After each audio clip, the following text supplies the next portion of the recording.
ಹಲವು ತಡೆಗಳ ನಂತರ ಕೊನೆಗೂ ಜನನಾಯಕನ್ ಸಿನಿಮಾ ರಿಲೀಸ್ ಆಗಿತ್ತು. ಆದರೆ ಈ ಸಿನಿಮಾ ಇನ್ನಷ್ಟು ದಿನ ಏಕೆ ರಿಲೀಸ್ ಆಗಿರಲಿಲ್ಲ ಅಂತ ತುಂಬ ಜನಕ್ಕೆ ಪ್ರಶ್ನೆ ಕೂಡ ಇತ್ತು. ಸಿನಿಮಾದಲ್ಲಿರುವ ಪೊಲಿಟಿಕಲ್ ಸೀನ್ಸ್ ಕಾರಣಕ್ಕೆ ರಿಲೀಸ್ ಡಿಲೇ ಆಗಿತ್ತಾ? ಅದಕ್ಕಿಂತಲೂ ಮುಖ್ಯವಾಗಿ ಈ ಸಿನಿಮಾದಲ್ಲಿ ಹೇಳಿರುವಂಥ ಪೊಲಿಟಿಕಲ್ ಮೆಸೇಜ್ ಆದರೂ ಏನು? ಈ ಪ್ರಶ್ನೆಗಳಿಗೆ ಆನ್ಸರ್ ಬೇಕಿದ್ರೆ ಈ ವಿಡಿಯೋನ ಕಂಪ್ಲೀಟ್ ಆಗಿ ಕೊನೆವರೆಗೂ ನೋಡಬೇಕು. ಯಾಕಂದರೆ ಇದು ಕೇವಲ ಒಬ್ಬ ಹೀರೋ ಜೈಲಿನಿಂದ ಹೊರಬಂದು ವಿಲನ್ನ ಹೊಡೆದು ಮುಗಿಸುವ ಸ್ಟೋರಿ ಅಲ್ಲ. Political power, communal hatred, terrorism, government manipulation ಮತ್ತು ಒಬ್ಬ ನಾಯಕನ ಜವಾಬ್ದಾರಿ ಇವೆಲ್ಲ ಅನ್ನು ಇಂಡೈರೆಕ್ಟ್ ಆಗಿ ಟಚ್ ಮಾಡಿರುವ ಸ್ಟೋರಿ ಇದು. ಹಾಗಾದರೆ ಸ್ಟೋರಿ ಶುರುವಾಗೋದು ಎಲ್ಲಿ? ಜೈಲಿನಲ್ಲೇ ಶುರುವಾಗುತ್ತೆ ಅಸಲಿ ಕತೆ. ಮೂವಿ ಆರಂಭದಲ್ಲೇ ಮದುರೈ ಜೈಲ್ಗೆ ಒಂದೇ ಸಲ 15 ಡೇಂಜರಸ್ ರೌಡಿಗಳು ಹೊಸದಾಗಿ ಶಿಫ್ಟ್ ಆಗ್ತಾರೆ. ಈ ವಿಷಯ ಜೈಲರ್ಗೆ ಗೊತ್ತಾಗುತ್ತಾ ತಕ್ಷಣ ಅವನಿಗೆ ಒಂದು ದೊಡ್ಡ ಅನುಮಾನ ಉಂಟಾಗುತ್ತೆ. ಯಾಕಂದರೆ ಇದೇ ಬ್ಲಾಕ್ನಲ್ಲಿ ಒಬ್ಬ ಪವರ್ಫುಲ್ ಇಂಟ್ರೆಸ್ಟ್ ಲಿಸ್ಟ್ ಕೂಡ ಪ್ರಿಸನರ್ ಆಗಿದ್ದಾನೆ. ಈ ರೌಡಿಗಳು ಅವನನ್ನು ಟಾರ್ಗೆಟ್ ಮಾಡಿದ್ದಾರೋ ಅನ್ನೋ ಭಯ ಜೈಲರ್ಗೆ ಶುರುವಾಗುತ್ತೆ. ಆಗ ವಾರ್ಡ್ಗೆ ಒಂದು ಮಾತು ಬರುತ್ತೆ, ಸರ್ ನೀವೇನು ಟೆನ್ಷನ್ ತಗೋಬೇಡಿ, ಆ ರೌಡಿಗಳು ಇರೋ ಬ್ಲಾಕ್ನಲ್ಲೇ ತಲಪತಿ ಕೂಡ ಇದ್ದಾರೆ, ಅವರನ್ನೆಲ್ಲ ಅವರು ನೋಡ್ಕೊಳ್ತಾರೆ ಅಂತ. ಅದೇ ಆಗುತ್ತೆ. ರೌಡಿಗಳು ಇಂಡಸ್ಟ್ರಿಯಲಿಸ್ಟ್ ಮೇಲೆ ಅಟ್ಯಾಕ್ ಮಾಡಲು ಬಂದಾಗ ತಲಪತಿ ಒಬ್ಬನೇ ಎಲ್ಲರನ್ನು ಎದುರಿಸಿ ಇಂಡಸ್ಟ್ರಿಯಲಿಸ್ಟ್ ಅನ್ನು ಪ್ರಾಣ ಉಳಿಸುತ್ತಾರೆ. ಇದನ್ನ ನೋಡಿದ ಜೈಲರ್ಗೆ ಒಂದು ಪ್ರಶ್ನೆ, ಯಾರಿವನು? ಇಷ್ಟು ಪವರ್ಫುಲ್ ಆಗಿದ್ದವನು ಜೈಲ್ಗೆ ಯಾಕೆ ಬಂದ? ಈ ಪ್ರಶ್ನೆಗೆ ಆನ್ಸರ್ ಹುಡ್ಕೋಕೆ ಜೈಲರ್ ತಲಪತಿಯ ಕೇಸ್ ಫೈಲ್ ಓಪನ್ ಮಾಡ್ತಾರೆ. ಅಲ್ಲಿ ಅವನ ಫುಲ್ ನೇಮ್ ಗೊತ್ತಾಗುತ್ತೆ, ತಲಪತಿ ವೆಟ್ರಿಕೊಂಡನ್ TVK ಅಂತ. ಆದರೆ ಇವನ ಜೈಲ್ ಶಿಕ್ಷೆ ಕಾರಣ ಅವನದೇ ತಾಯಿ, ಕೋರ್ಟ್ನಲ್ಲಿ ಅವನೇ ತಾಯಿಯೇ. ನನ್ನ ಮಗನೇ ತಪ್ಪು ಮಾಡಿದ್ದಾನೆ, ನಡೆದ ಎಲ್ಲ ಸಮಸ್ಯೆಗೂ ನನ್ನ ಮಗನೇ ಕಾರಣ ಎಂದು ಆತಳೆ ಸಾಕ್ಷಿ ಹೇಳಿರುತ್ತಾಳೆ. ಆದರೆ ಈಗ ಸಿಚುವೇಶನ್ ಬದಲಾಗಿರುತ್ತೆ. ತಲಪತಿಯ ತಾಯಿ ತುಂಬ ಸೀರಿಯಸ್ ಆಗಿರ್ತಾಳೆ. ತನ್ನ ತಾಯಿಯ ಕೊನೆಯ ಬಾರಿ ನೋಡಬೇಕೆಂದು ತಲಪತಿಗೂ ಕೂಡ ಆಸೆ ಆಗಿರುತ್ತೆ. ಊರಿನ ಜನರೆಲ್ಲರೂ ಜೈಲರ್ ಹತ್ತಿರ ರಿಕ್ವೆಸ್ಟ್ ಮಾಡ್ಕೊತಾರೆ.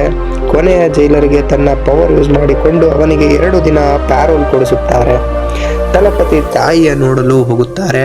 ತಾಯಿ ಅವನನ್ನು ನೋಡಿ, ನಿನ್ನನ್ನು ನೋಡಿದಿನಲ್ಲ, ಇನ್ನು ನನಗೆ ಯಾವ ಸಮಸ್ಯೆನೂ ಇಲ್ಲ ಅಂತ ಹೇಳಿ ಕಣ್ಣು ಮುಚ್ಚುತ್ತಾಳೆ.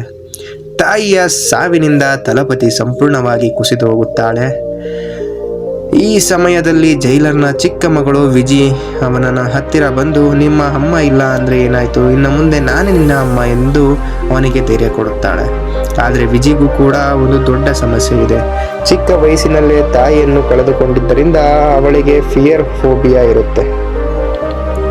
ಯಾವುದಾದರೂ ಭಯ ಹುಟ್ಟಿಸುವ ವಸ್ತು ಕಂಡರೆ ಅವಳು ಬ್ರೀತಿಂಗ್ ಕಂಟ್ರೋಲ್ ಆಗದೆ ಪ್ಯಾನಿಕ್ ಆಗಲು ಶುರುವಾಗುತ್ತೆ. ಒಂದು ಘಟನೆ ಇಡೀ ಕಥೆಯನ್ನೇ ಬದಲಾಯಿಸುತ್ತದೆ.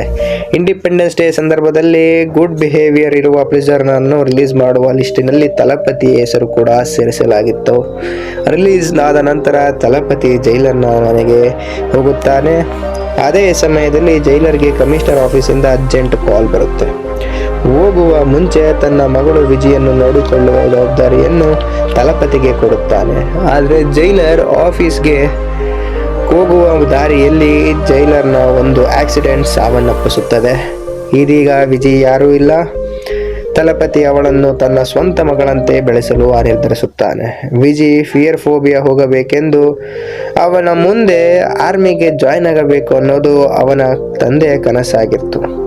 ಇದರಿಂದ ತಲಪತಿ ಅವಳಿಗೆ ಚಿಕ್ಕ ವಯಸ್ಸಿನಿಂದಲೇ ಡಿಸಿಪ್ಲಿನ್ ಮತ್ತು ಟ್ರೈನಿಂಗ್ ಕೊಡಿಸಲು ಶುರು ಮಾಡುತ್ತಾನೆ. ಆದರೆ ಇನ್ನೊಂದು ಕಡೆ ಅಪಾಯ ಭಾರತಕ್ಕೆ ಹತ್ತಿರವಾಗುತ್ತಿರುತ್ತದೆ.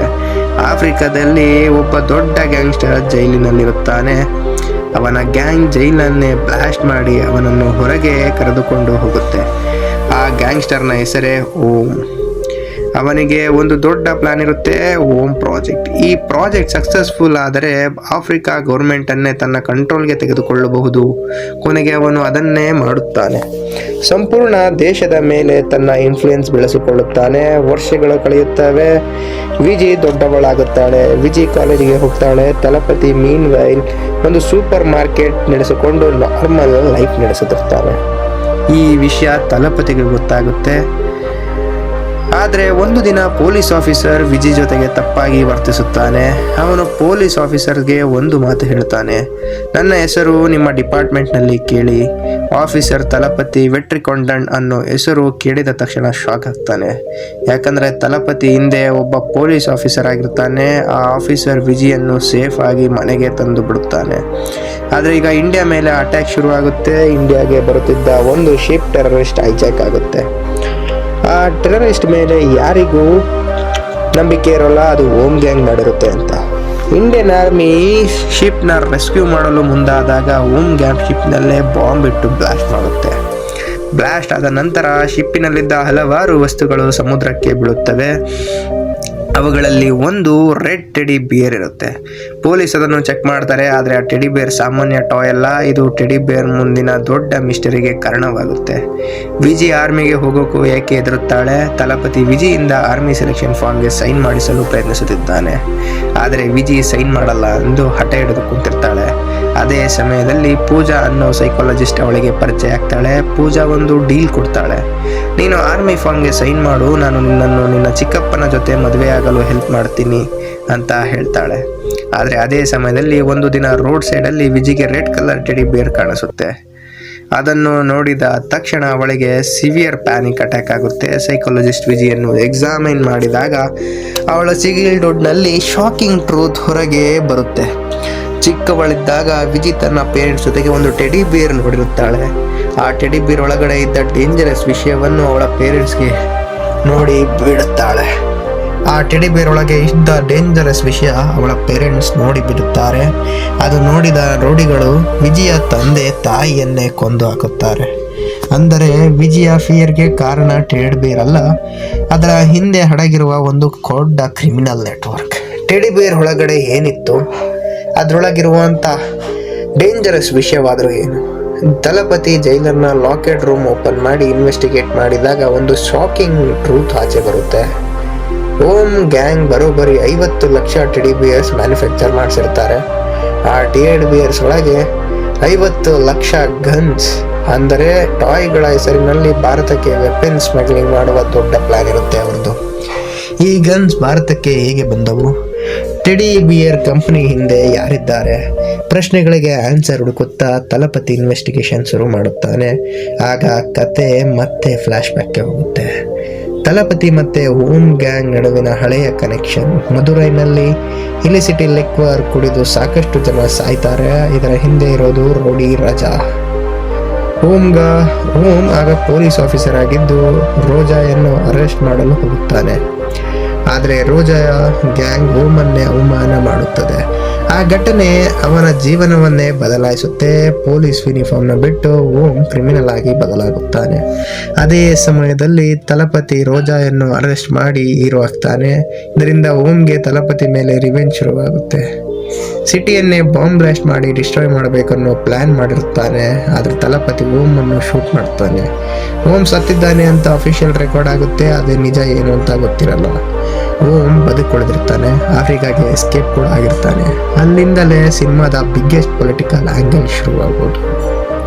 ಓಮ್ ಗ್ಯಾಂಗ್ ಇಂಡಿಯಾಗೆ ಒಂದು ಚೀಫ್ ಮಿನಿಸ್ಟರನ್ನೇ ಕಿಡ್ನ್ಯಾಪ್ ಮಾಡುತ್ತದೆ. ಆದರೆ ಇಲ್ಲಿ ಒಂದು ಶಾಕಿಂಗ್ ಟ್ವಿಸ್ಟ್ ಇದೆ. CM ಮತ್ತು ಓಮ್ ನಡುವೆ ಒಂದು ಸೀಕ್ರೆಟ್ ಡೀಲ್ ಇರುತ್ತೆ. ಮೀಡಿಯಾ ಮೂಲಕ ಈ ರಾಯ್ಡ್ಸ್ಗೆ ಮುಸ್ಲಿಮ್ಸ್ ಕಾರಣ ಎಂದು ಫೇಕ್ ನರೇಟಿವ್ ಸ್ಪ್ರೆಡ್ ಮಾಡಲಾಗುತ್ತೆ. ಅಷ್ಟೇ ಸಾಕು, ಹಿಂದೂ ಮುಸ್ಲಿಂ ನಡುವೆ ಟೆನ್ಷನ್ ಶುರುವಾಗೋಕೆ. ಜನರು ಒಬ್ಬರೊಬ್ಬರನ್ನು ಅನುಮಾನಿಸಲು ಶುರು ಮಾಡ್ತಾರೆ. ಈಗ ತಲಪತಿ ಒಂದು ಸ್ಮಾರ್ಟ್ ಪ್ಲಾನ್ ಮಾಡ್ತಾನೆ. ಹಿಂದೂ ಟೆಂಪಲ್ ಮುಂದೆ ಮುಸ್ಲಿಮ್ಸ್ನ ನಿಲ್ಲಿಸ್ತಾನೆ, ಮೋಸ್ಕ್ ಮುಂದೆ ಹಿಂದೂಸ್ನ ನಿಲ್ಲಿಸ್ತಾನೆ. ಅವರನ್ನೇ ಪ್ರೊಟೆಕ್ಷನ್ಗೆ ನಿಲ್ಲಿಸುತ್ತಾನೆ. ಅದರ ಪರಿಣಾಮ ಜನರಿಗೆ ನಿಜವಾದ ಟ್ರೂತ್ ಅರ್ಥವಾಗುತ್ತೆ. ನಮ್ಮ ನಡುವೆ ಜಗಳ ಮಾಡಿಸುತ್ತಿರುವವರು ಯಾರು ಅನ್ನೋ ಪ್ರಶ್ನೆ ಜನರ ಮುಂದೆ ಮನಸ್ಸಿನಲ್ಲಿ ಬರುತ್ತೆ. ಈಗ ಫೇಕ್ ನ್ಯೂಸ್ ಮತ್ತು ಹೇಟ್ರೇಡ್ ಹಿಂದೆ ಇರುವುದು ಯಾರು? Final battle. ಕೊನೆಗೆ ತಲಪತಿ ಮತ್ತು ಓಂ ಮುಖಾಮುಖಿ ಆಗ್ತಾರೆ.